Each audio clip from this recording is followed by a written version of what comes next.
Foul demon, face the vengeance of the Moon Knight. Hello everyone and welcome back to Tsunami Studios, and in this episode of Moon Watch, that's right, Moon Knight Talk is back. I recently did a video talking about the supporting characters in the Moon Knight lore and in the Moon Knight world. And basically it was just, we have the show coming out, we're all excited for it, we're all anticipating it. I wanted to give some newcomers or just some people who maybe don't know enough about the characters just a little bit of insight into who those characters are, just so you have the basic understanding of what you might be seeing on screen. If you wanted to jump into a Moon Knight comic book, you're like, oh, this is Frenchie, oh, this is Marlene. I know these characters well enough where I'm like, okay, I get it. I also said at that point too, I was going to be doing one talking about the villains, and the thing with the villains, which I was really excited to talk about, there is so many villains that just aren't good. And to make a list of the best Moon Knight villains was really hard because I just picked the ones I think are of note. There's like a lot of just one-offs that you just see maybe in like one story, one issue, one arc, and they're not worth talking about. But I picked 6 and then 1 extra, so 7, I should have said 7 villains who I think are worth talking about. And basically, I'm not going to go through the entire history of these characters. You know, I think if you want to know more, there's a way for you to do so. But I wanted to say, these are probably some of the characters we could see appearing in the Moon Knight series. We could see them popping up in the comic books again as we get closer to the release of the series. These are like the most noteworthy villains in Moon Knight's lore. It starts from the beginning, back in the 80s, all the way up into the most recent run. I picked the ones that I think were the most representative of being an actual threat and character that we could see something interesting happen with. These are, of course, not every villain, just the ones that would kind of be like the supporting cast. You know, if like we were to do this the Daredevil style, these characters could be like a Wilson Fisk on the Netflix series where they're like the top billed actor on the thing. So let's get into it, and let's start with probably the most famous of Moon Knight's rogues gallery. That is Rufus Bushman. Of course, Bushman is the one that Mark and Frenchie were working with when they were in Egypt. Bushman is pretty much just like a hired mercenary, you know, like your guerrilla warfare guy that goes around, kills some people, bunch of insurgents shit. Like, he's one of those types of military kind of like evil dude that comes in, takes shit down, becomes bad stuff. As of late, I think they've kind of moved away from Bushman being like a really good bad guy. They kind of pushed into the sidelines as being someone who's like a threat or interesting. But basically, he's the one that gives us Moon Knight, because when they are in Egypt, he's the one that kills Mark Spector. Where Mark Spector is brought to the Thing of Khonshu, that's creating Moon Knight. You can directly thank Bushman for the creation of Moon Knight.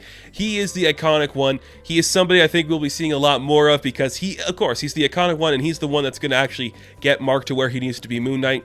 He's a fun character to look at. He's got a distinctive look, very creepy, very gritty, and I think that's the angle that this character works best as. Just imagine him as like a grimy, like creepy dude that's like very like sexually suggestive and disturbing and weird. Other interpretations have depicted Bushman as kind of like a dumbass, but the guy did a lot of insurgent shit overseas, so can't be that big of a dumbass is all I'm gonna say. Bushman's a cool character.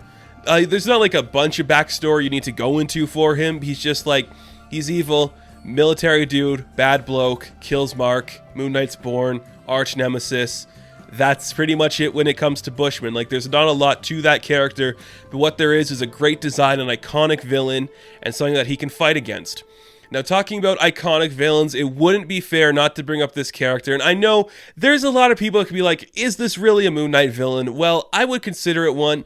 That, of course, is Werewolf by Night. Now, we all know that Moon Knight made his first appearance in a Werewolf by Night comic book, and basically, I wanted to put Werewolf by Night on here just because we're probably at some point going to see this come back.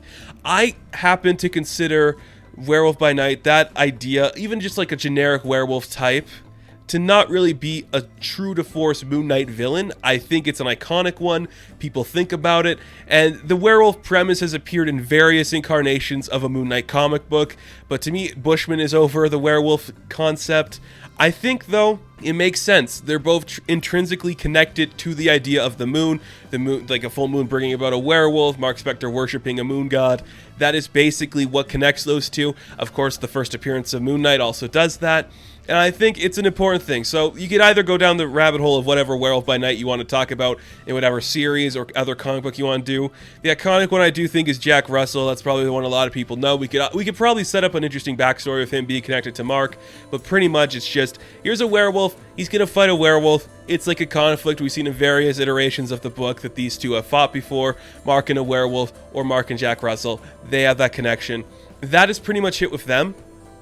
Now, my next one on my list here is somebody I consider to be a top-tier Moon Knight villain. I know there's probably some speculation or other people who might not agree with me on this note, but I'm going to give it to Carson Knowles, who is Black Spectre.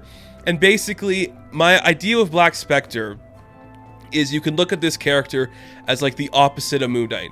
So he's like an ex-military guy. When he comes back home, he's kind of defeated by the war. He's trying to like figure out a way to bring himself back up. He loses his son due to some like violence. I can't remember the specific violence that killed him, but basically, he's like another military guy that comes back from this tragic past. Instead of becoming a dark vigilante like Mark did, he becomes a different type of vigilante, which is way more powerful and enforcing in a scary route. He also goes to be a mayoral candidate for the city of New York. He actually tries to become mayor, which is a really fun angle that we haven't really seen explored in the MCU. I think Carson could be a great character to introduce to try to do that story. I don't know if we'd ever see that, but it'd be a very fun thing to see. This character, to me, just has one of my favorite looks for a Moon Knight villain. He's got a distinctive flare look. It looks very Ares from the Wonder Woman mythos. It looks very dark and foreboding, like a Death Dealer painting. It's a very nice look, a very fascinating backstory that's fun to explore, and as it stands, I do believe Carson is still currently dead in the comics. There has been copycat Black Spectres that have come into like the forefront to do certain things in books. They never really stuck. I think it's kind of the trope is like a Black Spectre is always going to die. That's a fun area to play up if you wanted to. He's a good character, very interesting, not like super over the top in terms of like presence or anything like Bushman or Werewolf by Night, but he's a solid pick who could be a great foil to a character like Moon Knight if you want to like to do like even the opposite colors where Mark is wearing white and Carson's wearing black. Clash those, it looks good. A very iconic character, the anti-Moon Knight in my opinion, where it's the same backstory, going down different routes, trying to do different things. I really like Carson, I really like Black Spectre. I'd love to see more of that character and that world brought back. We'll have to wait and see what happens though. So that's about like the main ones. There's a couple more like supporting ones. People like Stained Glass Scarlet, not really used anymore in like modern stories. There's a couple references here and there, but basically Stained Glass Scarlet, imagine if you took like the values of Daredevil, like that really intense Catholicness, and brought it to an assassin like Elektra. She's pretty much just like a nun that becomes a vigilante because like the world's hard and you have to go that route. Like that's Stained Glass Scarlet. She's an iconic design. That's the thing I like about all these Moon Knight villains, a very iconic design. But to say there's like a deep intrinsic root to her and like some dark foreboding backstory, there isn't really one. It's like stuff you wouldn't really want to talk about in a modern story, just kind of like dark angles with women and things. But she's an interesting character. I'd love to see her explored more than just what we got, because she hasn't been something that's been used a lot recently. She's appeared here and there, but it's never as like a main character or like a main arch nemesis. She'd be a great foil. You could do the idea that she is the Elektra to Mark's Daredevil. That could be an area you explore. I could see that happening. You know, there's like some interpretations of the character where she's got like a weird psychic connection towards Moon Knight, where like if Moon Knight's thinking about her too much or she's thinking about Moon Knight, they can sense each other's presence. It's weird. It could be Moon Based. I actually don't remember, but it's just kind of funny and silly. But a great character nonetheless. She's interesting, different, adds a female perspective to the Moon Knight villain roster. It's cool. Like she's a different type of thing, you know, a vigilante nun. That's a great area to explore, especially if we're going down like this street route of the Marvel Universe. If we wanted to do this in the MCU, we could have like a nun in like a thing, maybe working with Daredevil's mother or something. And then boom, here we go. Stained Glass Scarlet. Great name. That name, long and wordy, but Stained Glass Scarlet is very good name. I really like that name. Y'all know Morpheus? This guy, yeah. I don't know what else to say about him. There's not much to Morpheus. He's another one that people will say are iconic. I'd put him like, he's been used a couple times to full effect. Nothing over the top, nothing really interesting. He's got some various form of telepathy and like being able to control people in their dreams, which is a fun area to explore. It's a theme we've seen a lot throughout Moon Knight, like going into like the dreams and seeing that aspect of yourself in the world. We've seen that a bunch in Moon Knight, so it's not like dumb that it would happen. Looks creepy, like a weird monster dude that has some connection to Marlene's father. There's not a lot to Morpheus. He's probably like one of those ones you could see as like the side villain in an MCU project where it's like, we defeat him, here's the real villain. That's probably what we'd see. I wouldn't be surprised by that at all. Very good character though. Again, I like all these characters. Is there a lot to them? No, not really. Like I could give you like one-word synopsises for all of them. They're not over-the-top characters. It's not Batman's Rogues Gallery here we're dealing with. And the other one here, Sun King. Basically, Sun King is the most recent addition to the Moon Knight's Rogues Gallery because he's like the avatar of Ra. So Ra and Khonshu are like feuding gods, like the son and the father, I believe is what it is. And Sun King's his avatar. He's like the opposite Moon Knight. Instead of like the moon powers, it's the sun powers, the fire. Yeah, blah, you get it. He's a cool character. Definitely one I could see being explored more in live action in different interpretations because he's got that distinctive look that would work well. A lot of it is just him like, your god sucks. Like Khonshu, he's an idiot. You shouldn't be trusting him. And maybe Mark's like, you could be right. That's pretty much the Sun King. A great name too to go against Moon Knight. I think that's a fantastic name. But again, not much else to him. That's just how we do things. So, I do have one name left on my list, and to me, this is the most important part of a Moon Knight story that I think a lot of people either forget or don't think about. The most iconic Moon Knight villain, in my opinion, like the arch nemesis to Mark Spector, to Moon Knight, is Khonshu.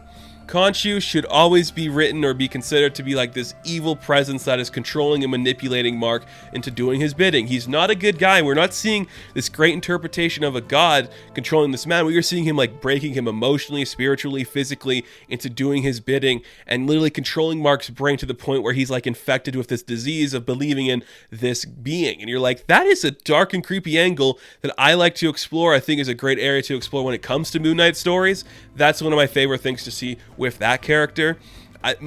Mark and Khonshu, you could always play it out that they're not against each other, but to me the best thing with those characters is the opposing factors where Mark is trying to seek validation, but Khonshu does not give him the time of day to even acknowledge that he matters. That is what those characters are best at. I think Khonshu is the evilest of all Moon Knight's villains for that reason and that reason alone. He's a great character, a great person to put in the world of Moon Knight, and I consider him, not everybody does, but I consider Khonshu to be the greatest threat to Mark Spector. That's it. Like I said, there's not a lot to these characters, but you don't need to have a lot to them. Bushman, mercenary, werewolf by night, is a werewolf. Black Spectre, ex-military, mayor, maybe?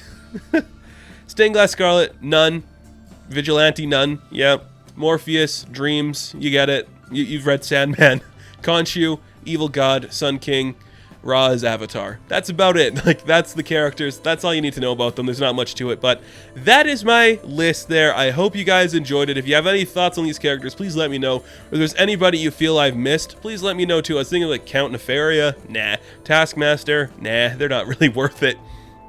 But thank you guys so much for watching this video. Be sure to like and subscribe to the channel. As always, you can check me out on Instagram, Patreon, Twitter, all that good stuff, and I will catch you in the next one. Have fun, stay safe, good luck.